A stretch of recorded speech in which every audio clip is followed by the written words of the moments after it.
Another thing I've always wanted for the car but thought would be even more valuable now would be to install gauges that work. Some of the gauges in the car work. The voltmeter, the gas gauge, and the water temperature gauge do work correctly. The actual reading on the water temperature gauge is still a little bit off even with the new sender. It actually reads a little bit low now, but that's better than reading high, so I'm not too worried about it. The factory Tach moves, but the number is completely inaccurate. The oil pressure gauge seems to be really sticky or something because it'll kind of bounce around when it does have oil pressure, but the number isn't meaningful and the gauge isn't reliable. And another thing that would be useful for tuning the engine would be to have a built-in vacuum and boost gauge. In the past I just used a handheld gauge with the hose run through the door jamb, and that kind of worked, but you'd have to hold it and it's not ideal. So we have 3 gauges here that we're going to put in the car. First, an oil pressure gauge. This is an electronic unit since I didn't really want to run an oil line into the cabin. I did buy that mechanical gauge and I'll probably put it in the Blazer or something, but this will make things a lot easier to install. Next up is a vacuum and boost gauge, which just requires a vacuum line which will hook to the intake manifold below the blower and run a hose through the firewall into the cabin and onto the gauge.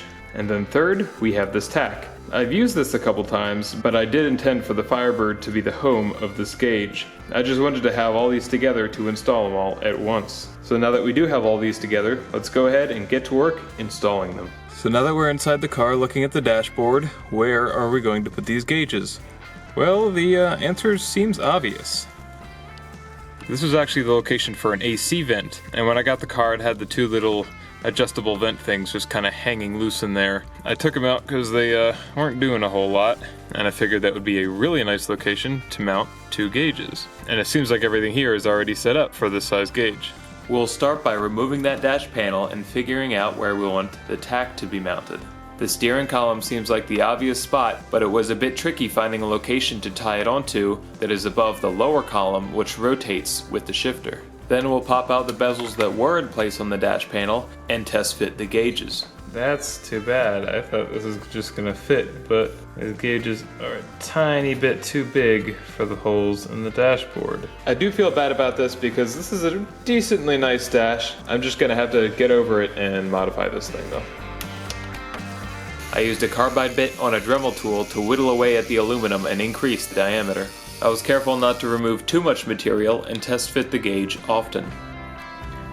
Almost. Pretty soon it was a good snug fit for the oil pressure gauge. That's one. That's the oil pressure gauge fitting well in there. This one is going to require a bit more trimming. And I repeated the same process to fit the vacuum gauge.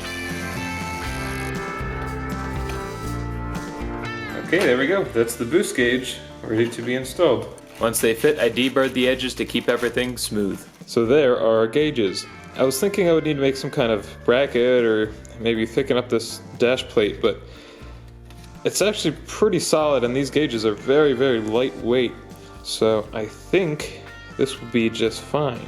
The last thing I need to do to physically fit those gauges is to clearance this plastic piece just a little bit around these edges, because currently the gauges are hitting these overhangs just a little bit. Once again, I used a carbide bit to cut the shape I want and then whittle down the edges. So there we go. That is what our fitment will look like. While the dash panel was off, I wanted to check up on the gauge cluster and install some new light bulbs. The cluster pretty much just slides out, but it makes it a lot easier if you unbolt the steering column and drop it an inch or so. Then with a little bit of patience and a lot of cursing, you can unhook the speedo cable and the electrical connectors.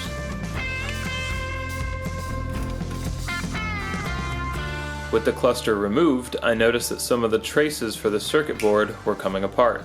I had already used some jumper wires to kind of sort of fix 2 of the lighting circuits, but once again the traces were delaminating and coming apart. I wanted a better long-term fix, so I ended up soldering wires to the contacts of the light bulb holders to bypass those damaged traces. It's still not a perfect solution, but it seems like it should be pretty durable.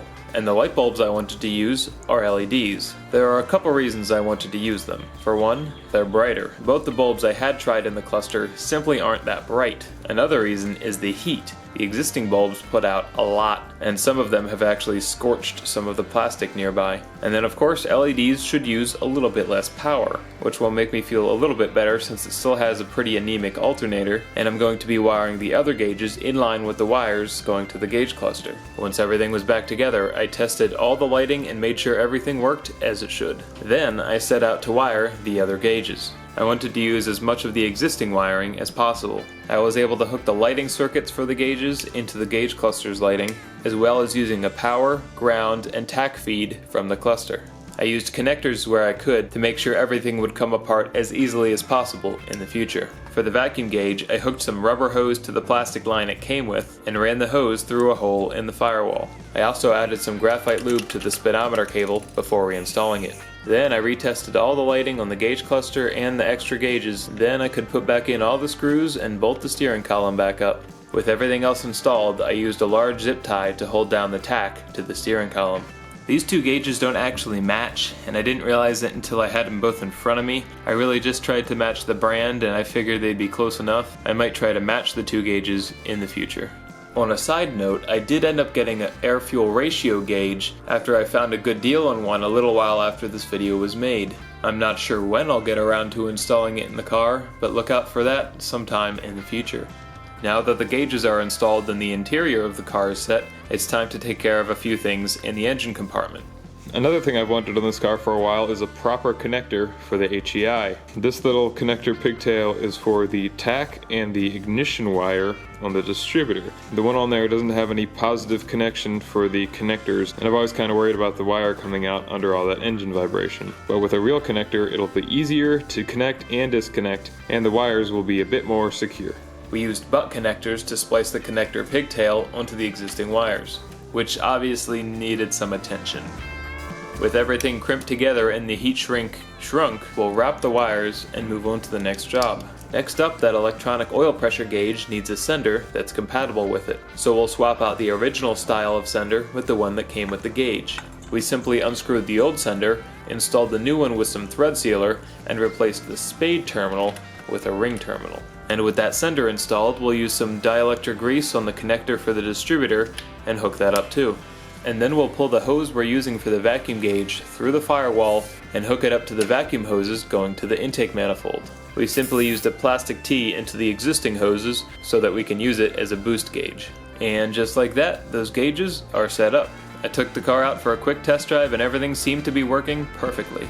And after all the work on it over the past 4 episodes, the car was finally ready to hit the road.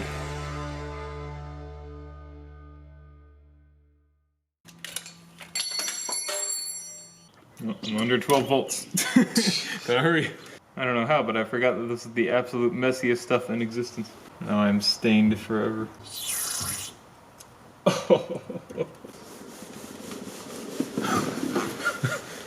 Wipe your hands! You always wear gloves except for one time.